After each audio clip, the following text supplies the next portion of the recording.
welcome to the Grace Hour Show. My name is Jesse. I'm with Zane, Turk today. And Grace Hour Show is a Christian program. We take a dive into daily challenges. We dive into faith, different doctrines, different books. And today we are continuing this weekly theme of the book of Daniel. Daniel is a great book. We have the privilege to do chapter 3. I think I always say that. The privilege. It is a privilege. It is a privilege. Thank you. Every day is a privilege. Thank you for building me up there. I'm trying to beat myself up already. Daniel chapter 3. So we have a amazing chapter. One that is, maybe a lot of people know of the story. And so this is the chapter of the fiery furnace and the 3 Hebrew boys. And maybe just to give a quick, picture of where we're at here. King Nebuchadnezzar has built this golden image of himself, right? Yeah, it's just a golden image. And it's 90 feet, I think, high. Yeah, 90 feet. It's about a football field high. That's crazy. That's a big old, that's a big old golden statue. So he built this big old golden statue, and he wants everybody to worship this golden statue. And so he calls everybody from different nations, different languages and tongues, and higher rankings too as well. You'll see it in about the first 12 verses. They repeat it a lot. There's captains, there's governors, there's judges. So there's very high up people, sheriffs, rulers. So this is a big moment, This is like a Super Bowl moment that's going on here. Like everybody's attentive, everybody is here.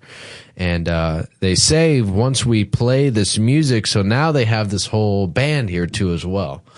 And we're just setting up this image because you can imagine what's going on. This band is here, beautiful music. There's at least six different instruments that they mention. 5 different music instruments that they mention. And so they say when this blows, when you hear the sound, when the music plays, bow down to this idol, to this image that was set up. And so this is where we're at. And then this is what we're going to talk about today. And we're going to dive into the 3 Hebrew boys, their courage, their faith. It wasn't all just from this moment, but God kind of orchestrated or raised them up and built them up to prepare them for this moment. And we could relate it somehow to today and actually what this is going to be like kind of in the future. So that is like a quick chapter 3 of where we're going to take off. So maybe Zane, if you would like to kick us off here. So Daniel, the book of Daniel, maybe we can just think about the chapters. We have chapter 1, which is that Daniel and his 3 friends, they're taken away in the first exile. We talked about that last week.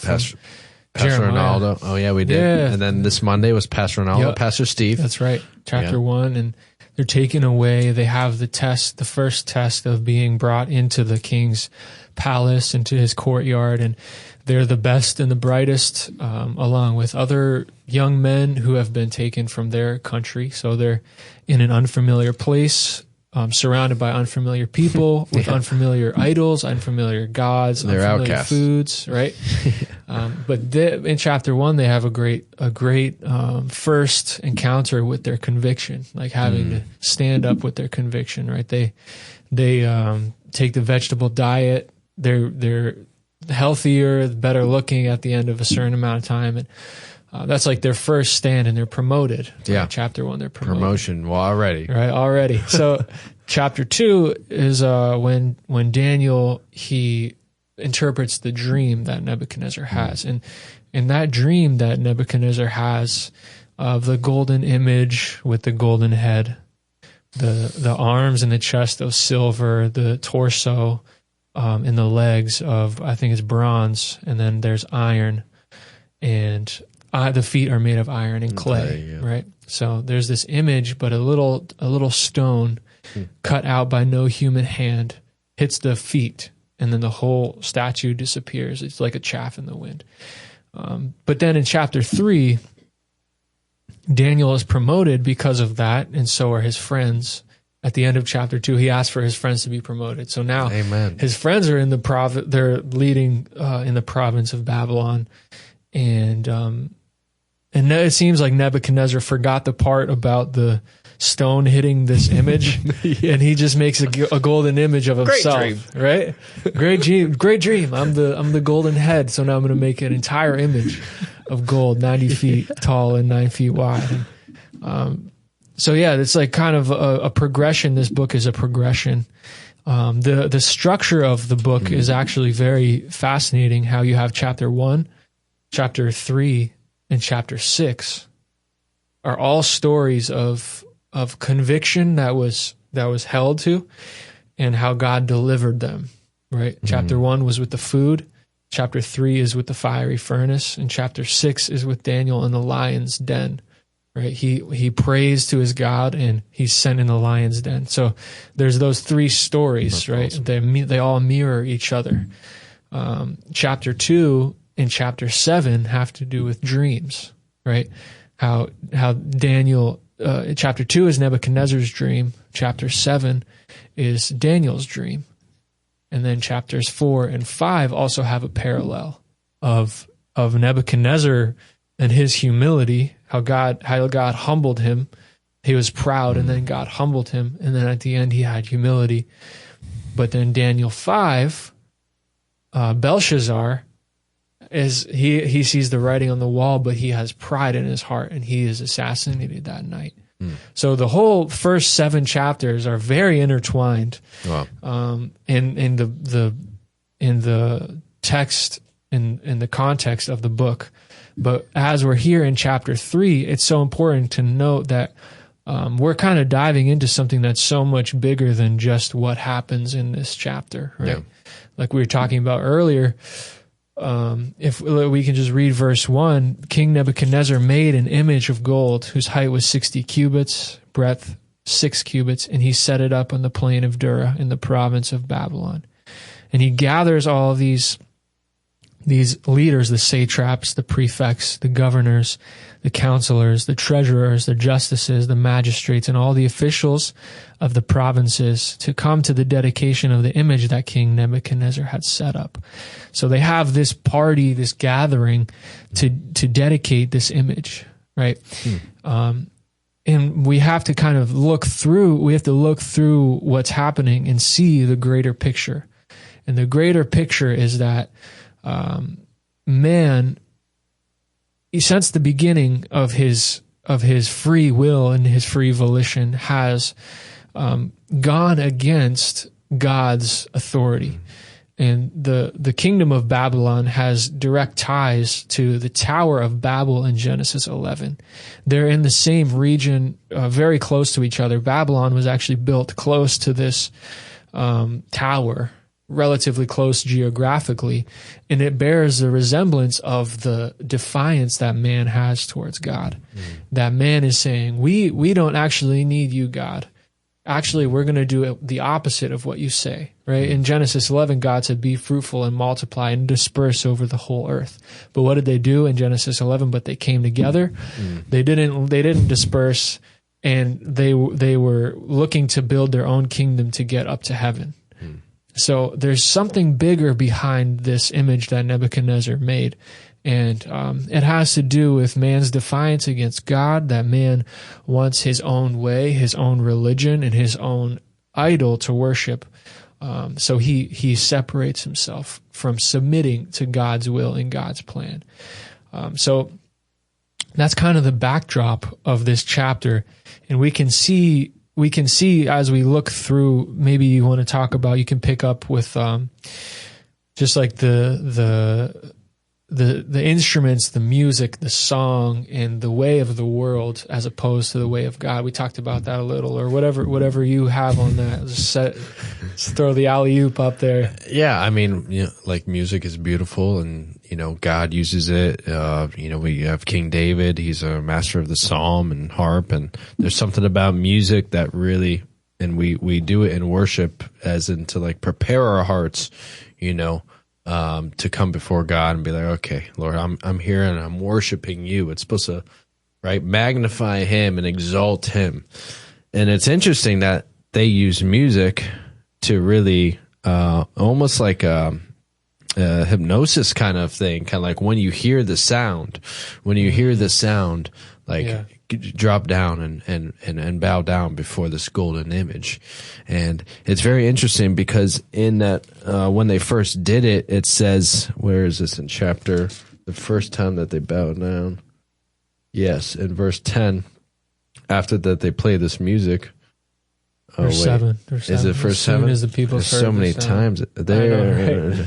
So many lists. When all the people, yes, and languages fell down and worshiped the golden image. And as I was reading this and I was seeing commentaries, I felt like they did it immediately. Yeah. Like they didn't hesitate. They didn't question it. And how easy is it for us to, conform, but that's another image. But did you have something more on the music part? Yeah. I mean, that's an interesting point that, because it is listed so many times, right? We have the list of what kind of music, what kind of instrument is going to be there. And I think I really believe that it's a picture of something that is bigger, right? It's like the course, in this text, it's the course of the world. It's the sound that they're making, the music. They all are playing the same song, right? But who's the conductor, right? Obviously, what we can see with our eyes is that they had someone leading them in the music, but really the picture is that there is someone conducting the course of this world. Yeah. And that this request is a request of manipulation, right? When you hear the sound, bow down and worship. But if you don't bow down, then you're going to be thrown in the fiery furnace. Yeah. Right. And it's interesting to think about, is there ever any time in the Bible that God requests to be worshiped? I don't think there is any time in the Bible where God says, worship me. In the Psalms we read, people are saying to other people, worship God because of how good he is. Yeah. But the result of man seeing God is that they immediately fall down and worship because of God's glory, right? Moses, when Moses fell down and worshiped God, Joshua chapter 5, he fell down and worshiped the Christophany that Christ was there. He fell down and worshiped. But this was a result of seeing the glory of who God is. But here there's a manipulation in this chapter that you have to worship this golden image. And if you don't, you're going to have consequences. So it's very interesting that this is the world system we live in today. Nothing has changed from this chapter until today as far as the world system goes. The manipulation, the force, the distraction. It's almost like a river of worldly distractions, right? I just think about that. Like the music is playing, you're going to fall down and worship, and nobody's thinking about it, like you were saying. Everyone's just obeying. Yeah. And the world is like this today, is that there's the sway from Hollywood, the new movies, the new songs, the new leaders, the whatever the newest, coolest thing is, the newest app on your phone. You're in the flow of the distractions that the world is sending. And today it's not a gold image. Like we can't really relate so much to idolatry in our culture. The Eastern countries are able to relate much more to these images, right? But the way that we can relate to it is that there's a flow of doctrine, like the teaching. There's so much teaching in a movie from Hollywood. Yeah, it's just not like in a classroom. Yeah, But that's the course of the world, and there's a song and the rhythm of the world, and it's distracting from. No, they're not singing about sin. They're not singing about judgment. They're not singing about the righteousness of God. But it's a distracting, pleasureful, like self-satisfying song. And we are very susceptible to getting caught up to that. Yeah. And that's why this chapter is so important, is because there were three boys. There are three young boys who they had something going on with God. right? They had something going on with God, and they weren't in the flow of the course of this world, right? And I don't want to go too long, but one more point is just that it takes discernment to see what's behind the image of gold, because this image is beautiful, right? It's well crafted. It's very large. And it says that Nebuchadnezzar set it up on the plain of Dura. So this is like, maybe I was reading a little bit about it, that there was a mound which was a couple miles south of the city of Babylon. But this mound was set up with a pedestal, and on this pedestal was this image. So it not only was such a tall image, but it was on a plain, which is like a large open area with little trees. So this is like in the middle of this whole landscape. The only thing you can see for miles and miles is a statue. You're going to see it. You're going to see it. It's going to catch your eye. Yeah, and it's going to hit, the sun is going to hit it and reflect, and it's beautiful and mesmerizing, right? Wow. It's a beautiful image, it is. Yeah. But these boys had something going on, right? Yeah. And it's funny because, like, the world, we know that Romans 12, just like be not conformed to this world. And like you're saying, it's not a new thing, The same thing that's going on here is, even going on in today's world, is what you're saying. And it's interesting because here they want an outward compliance. They want an outward reaction, bow down before it. But I love how God, and you're saying like God doesn't say, hey, worship me, but God wants like an inward. He doesn't really, the outward will come, but he focuses more on the inward. As here, it's just like, if you don't bow down, if you don't do what I say outwardly, then you're cooked. Yeah, literally you're cooked. And so, but that is, like Babylon represents this system that demands this, and we see patterns of this throughout our culture. And but like you said, these three Hebrew boys had something going on, and I think that is an important thing. Like they didn't just get here and get this great faith and and then start conviction right here, like that. And we see in chapter 1, Daniel prepared in his heart, like this was a preparation, they were taught, what was it? The Torah at the time, and, these books. And so they had the law, they had these books, and they read them, and they were dedicated to them. And then captivity came, and then they had, I love it how it was Daniel, and he had his guys around him, and that's like a part of unity that we need in the body of Christ. But this conviction came way before this, and maybe like we could think, oh, I want to do this big thing for God, or like I want my go out by faith in a big way, but it really starts so small, like with the food. Saying no to the food. And so it's amazing how God was building them and preparing them, these three Hebrew boys, for this moment to say in front of a large crowd, in front of everybody who bowed down. I didn't say anybody else. I didn't see anybody else, get called out. Yeah. But, and it was crazy because we were saying before, they're promoted, they're promoted even in like the world. But because they want to bow down, it doesn't matter, And so it's amazing that God just prepared them all this way. And what can we say about that? Just like saying maybe yes to certain things, but saying no to the little things, like having these small convictions and allowing God. And that's how God works, like in small ways, the Holy Spirit.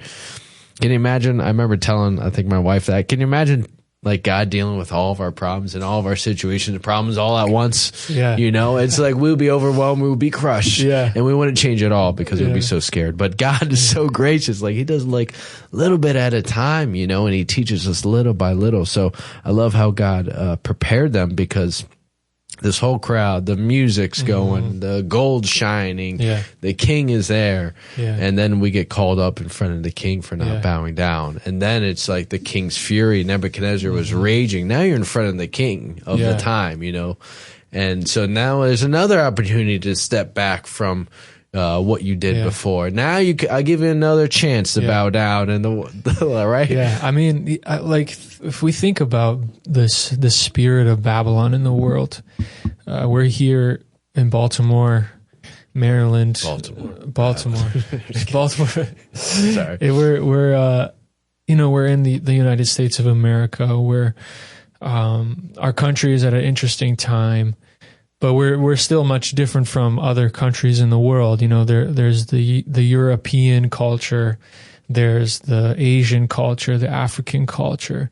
So the Babylonian, this golden image, the spirit of Babylon, it's not just from culture to culture, but it's a very broad thing, right? And it's not just for this generation, but it's keeps going generation to generation. Yeah. It's really the spirit of Satan against the spirit of Christ, right? The spirit of the Antichrist against the spirit of Christ. And they have this demand to worship what is not God. But we have something very amazing, like you're saying, is that we have the ability to receive something from God that nobody can take from us, right? And this world will give us things that we can have that can very easily be taken from us. And I love talking sometimes when we're on outreach, we talk to people and we ask them questions about their life. Like, what is something that you have that nobody can take from you? That's such a great question. Yeah. What is something that you have that nobody could take from you? Maybe, they'll say my family or my goals, and these are good things. And I agree, like these are things that cannot be taken away from us, but actually they can be. Yeah. And death is what can take away these things. And that's what the spirit of Babylon doesn't want to bring up. Like this thing about death and the judgment and God, because when people start thinking about these topics, you have to answer some hard questions. And these guys have answered those questions in their heart, like you're saying. They have the training, the teaching, and God working in their life to really develop their character and to make them men of God who have the ability to live by faith when it's challenging. Yeah. So this spirit of Babylon, it's not a new thing. It's always been there, and we can kind of see it in the text, the demands that they have, and the consequence of going against the grain, right? Because now they've gone against the grain, and there are people who maliciously accuse them. Yeah. Right. These men, they don't bow down. They're in your own government, Nebuchadnezzar. Wow. They don't bow down, and then he's enraged, right? Yeah. He's enraged, mad. He's ripping mad. And we got to read this too as well, so because this is so good. This starts in verse 14. Nebuchadnezzar spake and said unto them, Is it true, O Shadrach, Meshach, and Abednego? Do you not serve my gods, nor worship the golden image which I have set up? Now, if you be ready, that what time you hear the sound of corn, flute, horn, sackbut, salt reed, dulcimer, I don't know that one, and all the kinds of music. It's with the S, music. That's interesting. We need you some shall of these fall down in the worship band. You shall fall down and worship which I have made. Wow. But if you worship not, you shall bow cash in the fire in the same hour. And then he says, And who is that God that shall deliver you out of my hands? There's always mocking, there's always mocking, right? Yeah. To go like, what God? Where is he? And wow. But Pharaoh says that too, right? Exodus 5. Yeah. Who is the Lord that I should obey him, right? Yes. There's that attitude, right? Yeah. Against God. Defiant. You're going to learn today, right? But then it says, Shadrach, Meshach, and Abednego answered. I love this. Sometimes we have to answer the king and said, O Nebuchadnezzar, we are not careful to answer thee in this matter. And what was your? We have no need to answer. I love that. This is with our Bible college group. I remember Nathan, Ben Skoo, and this is the verse right there. Yeah. We are not careful to answer you in this matter. I just remember us saying that over and just like being on fire. Like, what are they saying here? And they hit on it in day one a little bit and about like a no compromise. And it's a confident conviction in God. Like, you can't buy me. You can't scare me in a way. Like, they have such a deep conviction in their life, and it just comes out. We are not careful. And what a time to even say that, but they had to say that. So what can we say to this? How can we have this kind of answer in our life, with things? We're not careful to answer this matter. Yeah. I love that. Like, we're not careful.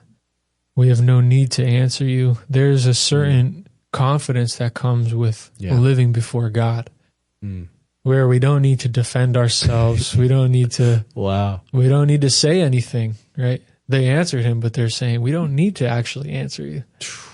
Like, I know whom I have believed. It's an amazing thing, isn't it? Yeah. A lot of times, maybe the flesh has to defend itself a lot. Yeah. Defending, fighting, biting back. But they're saying we don't need to answer you actually, because we believe God. Wow.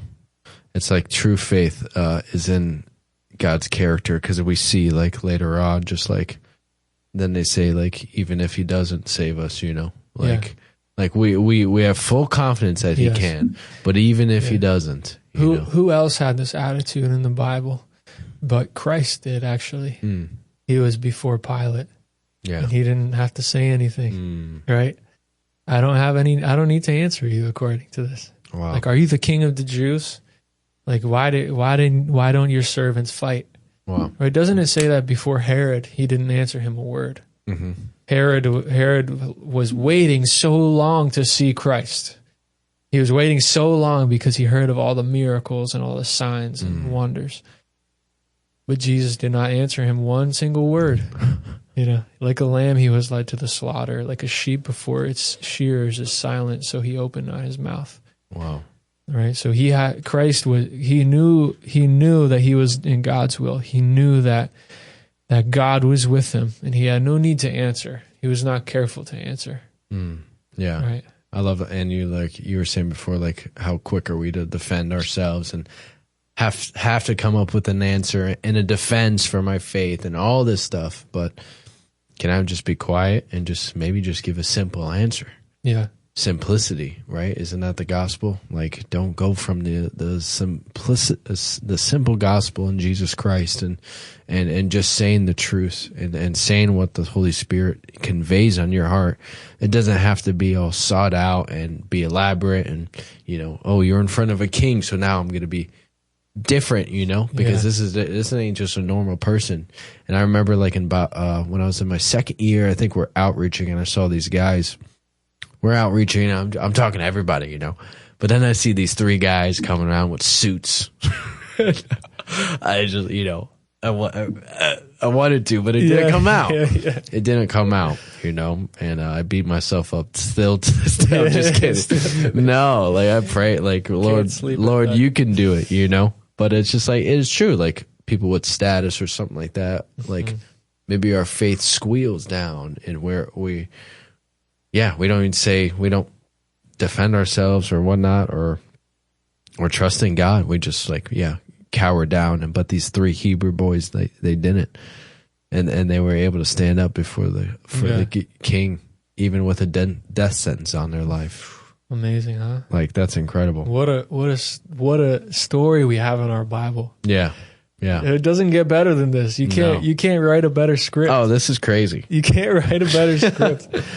And this actually happened, So let's read 17:18. If it be so, this is Shadrach, Meshach, and I wonder who's speaking.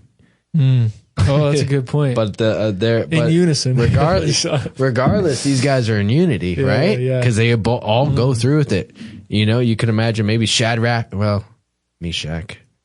Meshach seems like the guy, maybe. Yeah. But they're all together. No, Shadrach's not walking away like, I don't know this guy. Yeah. And that could be, we see that in movies all the time. Yeah, right. These guys had perfect unity. It's beautiful. You're right. You're right. That's also a very good point, is that we have to have these people, like, alongside of us, Yeah. Like, it's so encouraging, We need, like, we are following somebody, right? Somebody is discipling us. And then we have brothers like Shadrach, Meshach, and Abednego. Like they had each other. And then they're discipling someone, right? So we have those three people in our life. Someone who can disciple me, someone who I can fellowship with, like someone I can be a true friend with. Yeah. And then there's someone I'm discipling. Are those three people that we have to have in our life, you know? Yeah. And they had each other, you know. So who's speaking? This is good. They all are. If it be so, verse 17, our God, you know, plural, love that, whom we serve is able. He is able to deliver us from the burning fiery furnace, and he will deliver us out of thine hand. I love that. There's confidence in that we will be delivered. But in 18, but if not, be it known unto you, talking to King Nebuchadnezzar, O king, that we will not serve thy gods, nor worship the golden image which thou hast set up. We can have a little fun with this one. That is good. Right. So there's three sentences here, right? What if Shadrach is the first one? Like they're standing before him and he's like angrily, Nebuchadnezzar's like, who is the God who will deliver you out of my hands? And then there's like kind of a silence, you know, and then Shadrach is like, oh, Nebuchadnezzar, we don't need to answer you. You know, however he says it, I don't know. Yeah. And then Meshach steps up. Ooh. If this be so, our God whom we serve is able to deliver us from the fiery furnace. Whoa. And then they realize like, oh wait, that's kind of a big ask. Yeah. And then Abednego is like, but if he doesn't, we're still not going to serve you. Wow. Yeah. You know, I don't know. How did it go? It's fun to think about. I could see that. We can have a little play, a little skit for the offering. Wow. The three guys acting this out. But yeah, like, I love that. Like, it's like, do I need a miracle? Because we don't know they don't know God's will at this time, you know? They have in their heart, they have great conviction that he can deliver them. But then again, it's not, they don't know God's will, you know? So, but they're believing like he can and he will. I know my God, because they know his character. Yeah. Their faith is not based on whether he intervenes or not.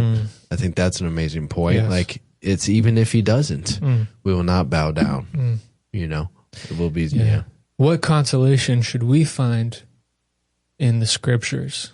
What encouragement should we find in the story of the Red Sea, the story of the manna in the wilderness, right? The water coming from the rock.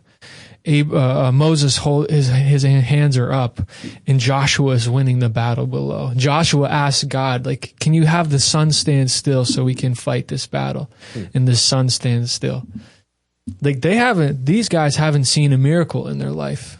Wow. You know, these guys, they were taken away from their land, but they had the scriptures, right? They had the stories of God's faithfulness. Wow. So their faith is coming from the same encouragement that our faith comes from. Have you seen a miracle in your life? No. But I know that God did split the Red Sea. I know that he did feed 3 million people in the wilderness for 40 years. Yeah. He did it, right? I know that by the word of the Lord, the heavens were made. I believe that. So we have the same encouragement. And if God made the heavens by his word, can he not with his word change my life and my circumstance or my trial? So we have the same encouragement that they have, actually. Wow. Because if anybody had an excuse, it would be them. Like we saw our city get destroyed and we were taken away. You know, God's not with me. Yeah. Right? But no, faith is not what is seen, but faith is what is heard and believed in my heart. And I love that. And the next great portion, maybe we can talk about, but if not, right? But if not, if God doesn't save us, what do you think? But if not, be it known unto you. I mean, we see that even in the disciples, right? You know, like they ended up being martyred for their faith, and like God kind of prepared them and told them that. But you know, it's like, all right, God's in control. I'm following him. I love him, and he's with me, and everything's gonna be okay. You know, in one sense, yeah, but in another sense, like this life could go You know, we talked about who we were talking about last week. Ezekiel. No. I don't. We were talking about a lot of things. Ezekiel though. Yeah. Well, Jeremiah was Jeremiah. our book. Yeah. Jeremiah, like his life. You know, like tough life he had, but he had great joy, and he preached the word, and he continued in it, regardless of the outcome and the circumstances. Yeah. And I love that heart. You know, and it's when you're in a position, it's tough. Yeah. But what you're saying is like we have the word of God, and as we really meditate it and fully believe it and know that like it is true, like the seas were split, God created the world and he created man, and we could see this beauty in it. Like he has all power and control, and he does, regardless if your circumstances feels like it's out of control. Yeah. You know, and it will be. It might feel like that. It probably felt like that for these boys. Like, what are we doing? Yeah. Like, they're probably sweating bullets up there because apparently they were like head to toe. They had the hat. They had. They were ready. They were like a starter kit, man. They were ready to get lit, man. Right? They had everything you do not want at a fireworks show, and these boys came unannounced to them. They're going to be thrown right in the fire, but I love how they put that there though, because it showed it's like they should have been toast. They should have been gone. There's no way that the camel's hair came out untouched. but like it's just like even a bigger praise and glorify God. It's just like us, like we put on these clothes, you know, and we put on this stuff, but like God's like, what are you doing? Like, I'll take care of it in a way, you know? Yeah. Like, we do everything wrong, and we prepare the wrong way, and we show up, and God comes through. That's kind of like our life, you know? So, but what do you say? But if not? Yeah, I think that it has such a contrast with the beginning of the chapter, that the world wants us to think that this is it. Get yours in this world. You know, while you're living here, make it count. Get as much pleasure as you can, get as much wealth as you can, get as much fame as you can, you know, because you got to make it count. You got to make this one count. Yeah. But these guys, they can see something else. Even if I'm not delivered, even if I go in the flame, I have a hope. I have a hope, and I'm sure it was talked about in the first chapter that their names were changed. You know. Mm-hmm. Their names were changed. They had Hebrew names, and they were given Chaldean names, Aramaic names. But what is amazing about this chapter is that they, on the surface, they looked like the Chaldeans. On the surface, they looked like Babylonians with the dress, the language. Maybe the way that their faces were done, like Joseph. Joseph looked like an Egyptian. Yeah. They had the makeup and the style and the language, but there's something deeper than that. That they knew who God is. They knew that He was able to deliver them, and if He didn't, they knew that they would be with Him when they died. You know, they knew that there was something more than this life. They knew that it wasn't the end, but that there was a reward that they were looking forward to. And the world doesn't have the reward to look forward to. They only have this life. They only have what is seen. They only have what is on the surface. But these men, they had a deeper life. They had a deeper hope in their captivity. And they knew their real identity. And that was important. They knew where they came from and where they were going. And that's why that was the substance that allowed them to say, but if not, right? Because we need that substance to tell us. We need substance to say things like this. And it really does come from that renewed mind, like you mentioned earlier. Like not being conformed to the world, but being transformed by the renewal of your mind. So a sentence like this comes from a renewed mind where I believe God through faith that there is something more. And that if I die, it's not the end. Yeah. You know? And we even see it in Jesus' life, right? And like, it's like, you know, take this cup from me. You know, like if it can you take this cup? But then in the end, and like he says, not my will, but your will. And that kind of like matches up here. It's like, I want to be saved. I want to be delivered, Lord, but it's not my will. Yeah. It's your, and that is like full submission, you know, full submission. And even Jesus Christ like showed us that, he was like under the Father. He was always going to the Father. But at that point of in time, like he had to fully like kind of show us that even his own mind was trying to get out of it. But he's like, no, I fully submit, to your plan. And I guess maybe another point when they're cast into the fire. So these guys get thrown into fire. And, well, that's a huge point. I mean, what do we see in the fire, right? We see a fourth man. We see another person in the fire. And so, and Nebuchadnezzar says, it looks like the Son of Man. Like, how does he even know that? Maybe you heard about it, and maybe he read the Bible before or whatnot. Like, what does this all mean? And just like as a simple term, as we're going through our trials, I love it. God doesn't like deliver these guys from it, but he's actually in it with them. He's in the fire with them. He doesn't calm the fire himself. He doesn't, go another way, but he's like, nope, I'm bringing you in, and I'm going to be there with you.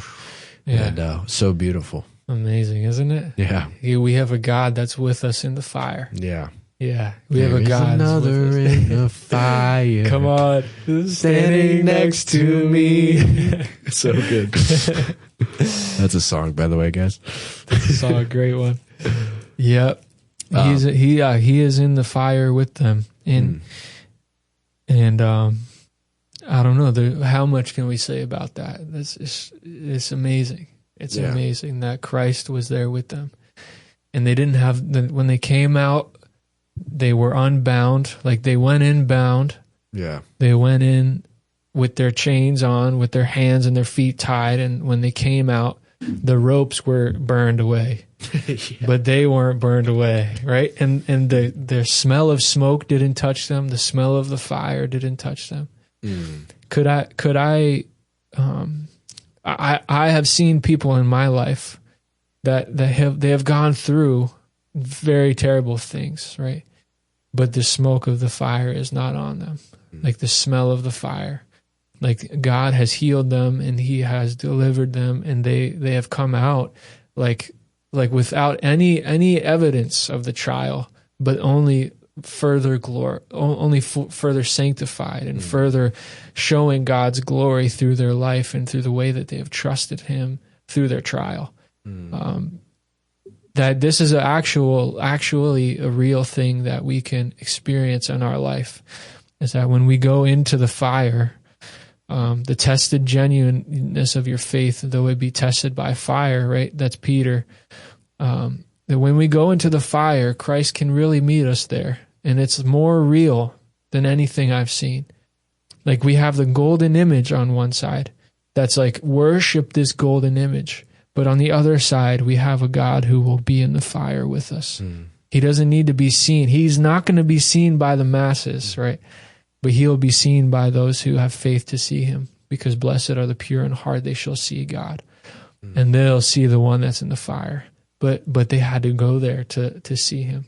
And when they came out, they had no chains on, they had no smell of smoke, but they had something in their heart. They know God. They know who he is. Right? That's a beautiful message from Daniel 3. And then and then through that, like Nebuchadnezzar's seen it. Yeah. And like through the trial, like someone maybe ends up seeing it and sees God in it, sees God in your life. Yeah. And then they receive, and then this, changed Nebuchadnezzar for a moment until we'll see, for a while. But made a decree and said, this God's the real deal, and it's a beautiful picture. And they see the fourth man in the fire, but then they come out of the fire, right? And he's gone. But they know that he's not gone. I love that. That's so amazing. Yeah. He's not just in the fire, but he's with us always. Wow. Right. But I see him very clearly in the test, Yeah. But I also know when I leave the test, he was there, but I know he's here now. And Christ is with us. I will never leave you. I will never forsake you. Right. My spirit will fill you daily. My word will feed you daily. You repentance, you can always be restored to me. and we live a life where we walk with Christ every day. You know? Yeah. Wow. Praise God. Yeah. That's so good. I mean, I had a question too. Where's Daniel? Right? Right? That is the question. Where's Daniel in this chapter? Where is he? But it's a good of this one. As we close, it's a good study. Relate this Daniel 3 to Revelation 13. Revelation 13 is just like the end times, and you have the beast or the Antichrist and this image that is. So there's so many similarities in Revelation, as we'll probably talk about a lot throughout this week. Revelation to Daniel, the end times, and so like you were saying before, there's nothing new. But that I saw something interesting that they said Daniel is like a representation of the church. Not there. Let's go. Not there during the tribulation. Not there. Amen. So thank you for joining us today. Mic drop. And don't forget to subscribe, guys. I'm glad we had a little fun there with the camel Shadrach, Meshach, and Abednego. The 3 Hebrew boys, the camel started kid. You're a flame. Guy just might as well walked in with fireworks all strapped up to his body. Oh man! Rare. And God came through. Wow. So yes, please subscribe, guys. We hope that you got a little bit out of that, and God is with you in the trials and the fire, and have people around you, and just give it to God, Lord. Lord, teach us something new in this book of Daniel. And we thank you for Daniel's life and these great men of faith. Thank you guys for joining us. Have a blessed day.